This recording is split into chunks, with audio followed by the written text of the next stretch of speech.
നേർവീതി പ്രഭാഷണ പരമ്പരയിലേക്ക് ഏവർക്കും സ്വാഗതം. സുവിശേഷകൻ കുഞ്ഞുമോൻ തോട്ടപ്പള്ളി ഇപ്പോൾ നിങ്ങളുമായി ദൈവവചനം പങ്കുവെക്കുന്നു. ശ്രദ്ധിച്ചാലും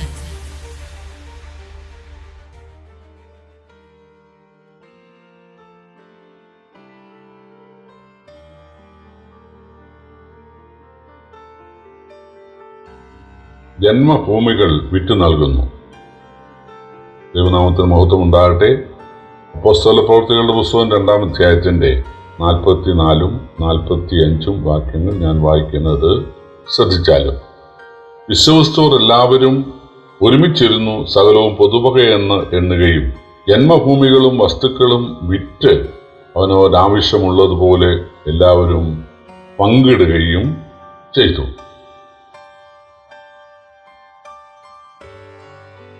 യെരുശലേമിലെ ആ വലിയ ഉണർവ്, 3000 ആളുകൾ ഒരുമിച്ച് മാനസാന്തരപ്പെട്ടത് വലിയ സന്തോഷത്തിന്, വലിയ അനുഗ്രഹത്തിന്, വലിയ സംസാരത്തിന് കാരണമായി.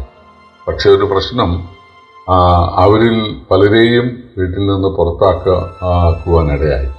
യേശു അത് പറഞ്ഞിരുന്നു, നിങ്ങളുടെ വീട്ടുകാർ തന്നെ നിങ്ങൾക്ക് ശത്രുക്കളാവും. അപ്പൻ മകനോടും, മകൻ അപ്പനോടും, അമ്മ മകളോടും, മരുമകൾ അമ്മാവിയമ്മയോടും ഒക്കെ ശത്രുക്കളാകും സുവിശേഷം നിമിത്തം. ഒരു വീട്ടിൽ ഒരാൾ യേശുവിനെ കൈക്കൊണ്ടാൽ അവരെ ശത്രുവായിട്ടാണ് കുടുംബാംഗങ്ങൾ കണക്കാക്കുന്നത്. യേശു അത് മുൻകൂട്ടി പറഞ്ഞിരുന്നു. അപ്പോൾ വിധവന്മാരുൾപ്പെടെ ആളുകളെ വീട്ടിൽ നിന്ന് പുറത്താക്കപ്പെടുന്ന ഒരു സാഹചര്യം ഉണ്ടായി. അപ്പോൾ അവർക്ക് താമസ സൗകര്യം കൊടുക്കണം, അവർക്ക് ഭക്ഷണം നൽകണം. ഇതൊക്കെ അപ്പോസ്തലന്മാരുടെ ചുമലിലായി. പ്രിയപ്പെട്ടവരെ, യേശു പറഞ്ഞിരുന്നില്ല പത്രോസ് ആദ്യം പ്രസംഗിക്കുമ്പോൾ 3000 ആളുകൾ സ്നാനപ്പെടും. ഇതൊന്നും പറഞ്ഞില്ല. നീ പോയി ചൂണ്ടയിടുക, ആ മത്സ്യത്തിൻ്റെ ആദ്യം കിട്ടുന്ന മത്സ്യത്തിൻ്റെ വായിൽ ഒരു ചതുധർമ്മപ്പണം ഉണ്ടായിരിക്കും എന്നൊക്കെ യേശു പറഞ്ഞു. നിങ്ങൾ പോവുക, ഒരു കഴുതക്കുട്ടിയെ കെട്ടിയിരിക്കുന്നത് കാണും, വെച്ചുകൊണ്ട് വരിക എന്ന് പറഞ്ഞു. നിങ്ങൾ പോവുക, ഒരു വീട് പെസക ഒരുക്കാൻ ഒരാൾ തുറന്നു തരും, അതൊക്കെ യേശു പറഞ്ഞിരുന്നു.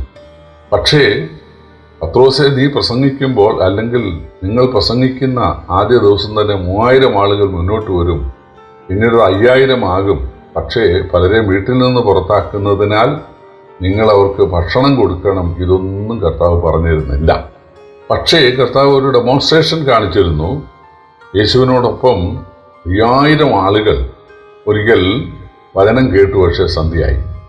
അപ്പോൾ ശിഷ്യന്മാർ ചെല്ലു പറഞ്ഞു, സന്ധ്യയായി, ഇവരെ പറഞ്ഞയക്കണം, അവർ പോയി വല്ല കടകളിൽ നിന്നൊക്കെ ഭക്ഷണം കഴിച്ചിട്ട് അവർ വീട്ടിൽ പോകട്ടെ. യേശു പറഞ്ഞു, നിങ്ങൾ അവർക്ക് ഭക്ഷിപ്പാൻ കൊടുക്കുക. ഞങ്ങളുടെ കയ്യിൽ ആകെയുള്ളത് ഒരു 5 അപ്പവും 2 മീനും ഒരു കുട്ടി കൊണ്ട് തന്നുകൊണ്ട് അത് മതി.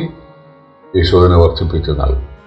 അപ്പോൾ ഭാവിയിൽ നിങ്ങൾക്ക് 5000-ന്റെ കൂട്ടമുണ്ടാകുന്ന കാലത്ത് തീർച്ചയായിട്ടും അവർക്ക് ഭക്ഷണം നൽകാൻ കൊടുക്കത്തക്കവണ്ണം നിങ്ങൾ പ്രാപ്തരാകുമെന്ന് യേശു തെളിയിക്കുകയായിരുന്നു.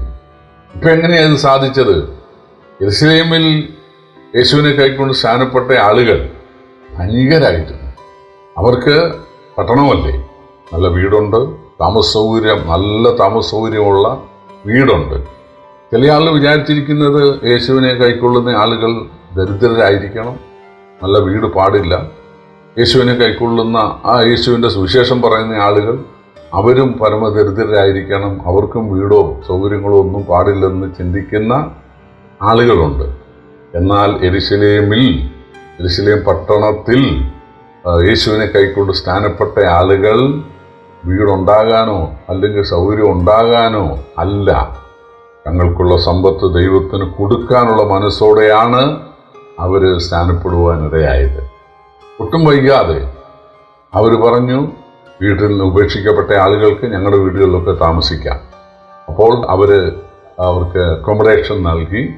മാത്രവുമല്ല, ഒരുമിച്ച് ഭക്ഷണം കഴിക്കുന്ന സമയത്ത് അതിന് വലിയ ചെലവില്ലേ. എന്താ ചെയ്തത്? തങ്ങളുടെ നിലങ്ങളും ജന്മഭൂമികളും അവർ വിൽക്കുവാൻ തയ്യാറായി. അപ്പോൾ നിലങ്ങളും ജന്മഭൂമികളും യെരുശലേമിലുള്ള ധനികരായ ആളുകൾ ആണ് അന്ന് മുന്നോട്ട് വരുവാൻ ദൈവം അനുവദിച്ചത്. തീർച്ചയായിട്ടും അവരുടെ വീടുകളിൽ താമസ സൗകര്യം കൊടുക്കണമായിരുന്നു.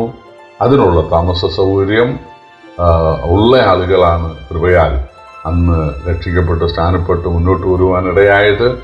അവർ വീടോട് വീട് കൂട്ടാൻ, വയലോട് വയൽ കൂട്ടാനല്ല രക്ഷിക്കപ്പെട്ടത്. തങ്ങളുടെ കർത്താവിനോടുള്ള സ്നേഹനിമിത്തം തങ്ങൾക്കായി മനുഷ്യനായി വന്ന് ചോരക്കുഞ്ഞായി കിടന്ന് ദരിദ്ര പശ്ചാത്തലത്തിൽ വളർന്ന് അവസാനം കാൽവറി കുരിശിൽ ഒരു കൊടുങ്കുറ്റവാളിയെപ്പോലെ കൊല്ലപ്പെടുവാൻ അത്രമാത്രം മനുഷ്യനെ സ്നേഹിച്ച, മനുഷ്യന്റെ ശിക്ഷയേറ്റ യേശുവിനോടുള്ള സ്നേഹനിമിത്തം തങ്ങളുടെ വസ്തു വിറ്റ് ദൈവത്തിന് കൊടുക്കാൻ ഉള്ള മനസ്സ് ഉള്ള ആളുകളാണ് 1-ാം നൂറ്റാണ്ടിൽ സ്ഥാനപ്പെടുവാൻ ഇടയായത്. അവര് അപ്പോസ്തലന്മാർ ആവശ്യപ്പെടാതെ, അത് അപ്പോസ്തലന്മാർ ആവശ്യപ്പെട്ടിട്ടല്ലല്ലോ ഒരു 5 അപ്പവും 2 മീനുമായിട്ടൊരു ബാലം വന്നത്.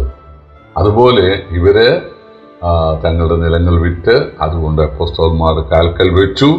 അതിനാൽ ആ ഭക്ഷ്യപ്രതിസന്ധി അവസാനിച്ചു. തങ്ങളുടെ വീടുകളിൽ താമസ സൗകര്യം കൊടുത്തു. അതിനാൽ ആ താമസ സൗകര്യത്തിൻ്റെ ആ പ്രശ്നം പരിഹരിക്കപ്പെടുവാനിടയായി. പ്രിയപ്പെട്ടവരെ, ഞാൻ നിങ്ങളോട് കൂടെ ഉണ്ട് എന്ന് യേശു പറഞ്ഞത് ഇങ്ങനെയാണ്. 112 സങ്കീർത്തനത്തിൽ എന്നെ സഹായിക്കുന്നതോടുകൂടെ യഹോവ എൻ്റെ പക്ഷത്തുണ്ട്. അപ്പോൾ മുന്നോട്ട് വന്ന ആളുകൾ തന്നെ അവർക്ക് താമസ സൗകര്യവും ഭക്ഷണവും കൊടുക്കത്തക്കവണ്ണം തങ്ങളുടെ വസ്തുവക വിൽക്കാൻ സന്നദ്ധരായി. ഇതാണ് ക്രിസ്ത്യാനിത്വത്തിൻ്റെ വളർച്ചയുടെ അടിസ്ഥാനം. യഥാർത്ഥമായി യേശുവിനെ രക്ഷകനായി സ്വീകരിക്കുന്ന ആളുകൾ സക്കായിയെ പോലെ ഉടൻ തന്നെ വസ്തുവകകൾ ദൈവനാമത്തിനു വേണ്ടി കൊടുക്കുവാൻ തയ്യാറാകുന്നു. അതാണ് ഇതുവരെ ക്രിസ്ത്യാനിത്വം വിജയിക്കുവാൻ ഇടയായത്. അതുകൊണ്ട് കിട്ടണം എന്നൊരു ചിന്തയല്ല, കൊടുക്കണം എന്ന ദൈവത്തിൻ്റെ ആ ചിന്ത നമുക്കുണ്ടാകട്ടെ.